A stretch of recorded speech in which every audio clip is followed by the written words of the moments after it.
보통 우리가 공부를 할 때 보면 예습, 수업, 복습의 과정을 거친 다음에 시험이라는 걸 보죠. 그렇죠? 근데 인생의 집을 지을 때도 마찬가지죠. 집을 지을 때도 마찬가지 뭐냐면 집을 지을 때도 제일 처음에 하는 것이 상상을 하고 근데 설계를 합니다. 설계를 하고 난 다음에 어떻게 합니까? 바로 그 다음에 건축을 하죠. 집을 쌓아 올려요. 기둥을 쌓아 올리고 그런 다음에 집이 다 완성이 되고 난 다음에 유지보수를 하죠. 똑같습니다. 설계를 하고 상상을 하고 그리고 도면에 내가 어떻게 살 집, 내가 살 집에 대해 그림을 그리는 것 자체가 예습이죠.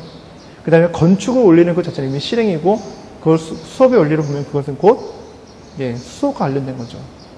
그 다음 아이들이 본인이 복습을 하는 원리는 결국 집을 지을 때 유지보수하는 원리와 똑같다는 거죠.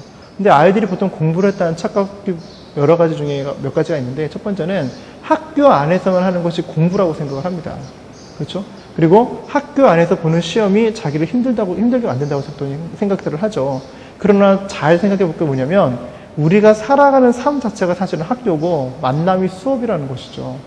그러니까 내가 학교 안에서 내가 배우고 익혔던 것을 시험을 통해서 내가 중간고사를 보고 기말고사를 보는 것은 일종의 좁은 의미의 공부일 수 있지만 이제 이 아이들이 사회에 나가게 되면 인생에 있어서 중간고사와 기말고사는 반드시 있을 것입니다. 그래서 인생에는 굴곡이 있다는 말이 있죠. 그래서 이 수업을 하고 복습을 하고 예습, 수업, 복습의 원리를 따라가지고 충분히 했던 아이는 시험에서 충분히 좋은 결과를 얻을 수 있습니다.